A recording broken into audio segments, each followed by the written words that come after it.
Corona की वापसी, भारत में 1009 एक्टिव केस। कोरोना वायरस एक बार फिर देश में दस्तक दे चुका है। स्वास्थ्य मंत्रालय ने और राज्य सरकारें अलर्ट मोड पर हैं। ताज़ा आंकड़ों के अनुसार भारत में फिलहाल कोरोना के 1009 सक्रिय मामले हैं। इसमें से 752 मामले हाल ही में दर्ज हुए हैं। बीते 14 दिनों में 257 मामले, अब 1009 मामले। बीते 2 हफ्तों से यह आंकड़ा सिर्फ 257 था, लेकिन सोमवार को जो उछाल देखा गया है वह चिंताजनक है। इसके साथ ही 7 मौतों की पुष्टि भी हुई है। महाराष्ट्र में 4, केरल में 2 और कर्नाटका में 1।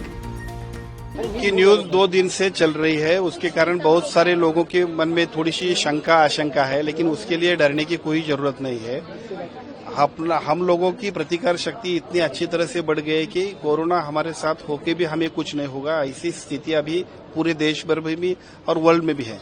जबकि पेशेंट 2 कुछ मिले हैं जिसकी डेथ हुई है, उसके कारण भी बहुत सारे लोग परेशान हैं, लेकिन वो कोमॉर्बिड थे, उनको दूसरे आजार जो थे उनके कारण पेशेंट डेथ हो गए हैं। देश में अगर कुछ भी सूचना सुझाव हो तो सेंट्रल गवर्नमेंट हमें देती है और उसके माध्यम से हम लोग उनका अनुपालन करते हैं। अभी ऐसी कुछ भी सेंट्रल गवर्नमेंट से हमें एसओपी नहीं है। अगर उसके बारे में कुछ एसओपी आएगी तो हम लोग उसका अनुपालन करेंगे। साथ ही साथ हम लोग अपनी तरह से महाराष्ट्र के सभी जनता को जिस तरह से कुछ उनके लिए प्रिकॉशन लेनी है, उनके लिए कुछ उपाय या जो कुछ आरोग्य की कुछ जो सुधारना करनी चाहिए, उसके लिए तो हम लोग तैयार पहले से ही रहते हैं। अगर राज्यों की बात करें तो सबसे ज्यादा सक्रिय मामले केरल 430, महाराष्ट्र 209, दिल्ली 104, गुजरात 83, तमिलनाडु 69। अन्य राज्यों जैसे उत्तर प्रदेश 15, राजस्थान 13, पश्चिम बंगाल 12, हरियाणा, पौंडीचेरी और तेलंगाना में भी मामूली केस दर्ज किए गए हैं। हालांकि बिहार, असम, अरुणाचल प्रदेश और जम्मू कश्मीर जैसे राज्यों में फिलहाल कोई एक्टिव केस नहीं है। अन्य राज्यों में भी मामले, यूपी 15, राजस्थान 13, पश्चिम बंगाल 12, बिहार, असम, हिमाचल में कोई केस नहीं। स्वास्थ्य मंत्रालय ने डीजीएचएस की अध्यक्षता में एक उच्च स्तरीय समीक्षा बैठक बुलाई। इसमें एनसीडीसी, आईसीएमआर और केंद्रीय अस्पतालों के विशेषज्ञों ने मौजूदा हालात पर चर्चा की। मंत्रालय ने कहा कि हालात पर नजर रखी जा रही है और किसी भी इमरजेंसी से निपटने की पूरी तैयारी है। दिल्ली 104 सक्रिय मामले। इस बीच एक और चिंताजनक बात सामने आई है। इसमें कोरोना वायरस ने 2 नए वेरिएंट NB.1.8.1 और LF.7 वेरिएंट शामिल हैं। ये दोनों वेरिएंट भी ओमिक्रॉन फैमिली से ताल्लुक रखते हैं। हालांकि इसके मामलों की पुष्टि फिलहाल दिल्ली में ही हुई है।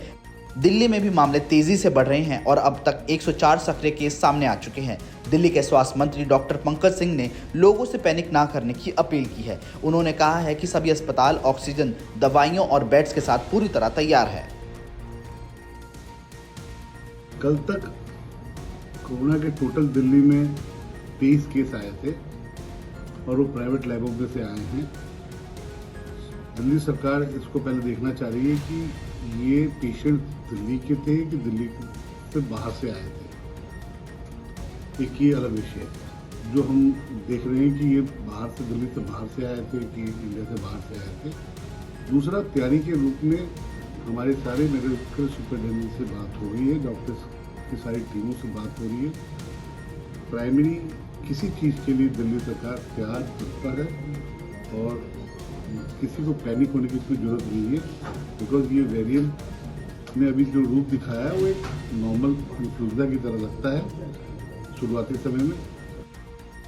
मास्क पहनने, भीड़ भाड़ से दूर रहने और लक्षण दिखने पर टेस्ट करवाने की सलाह दी गई है। दिल्ली सहित कई राज्यों ने कोविड को लेकर नई एडवाइजरी जारी की है। मास्क पहनने, भीड़ भाड़ से दूर रहने और लक्षण दिखने पर टेस्ट करवाने की सलाह दी गई है। हालांकि घबराने की जरूरत नहीं है, लेकिन सतर्कता रखनी बहुत जरूरी है। सतर्क रहें, सुरक्षित रहें। कोरोना की वापसी ने हमें फिर से याद दिलाया है कि वायरस अभी गया नहीं है।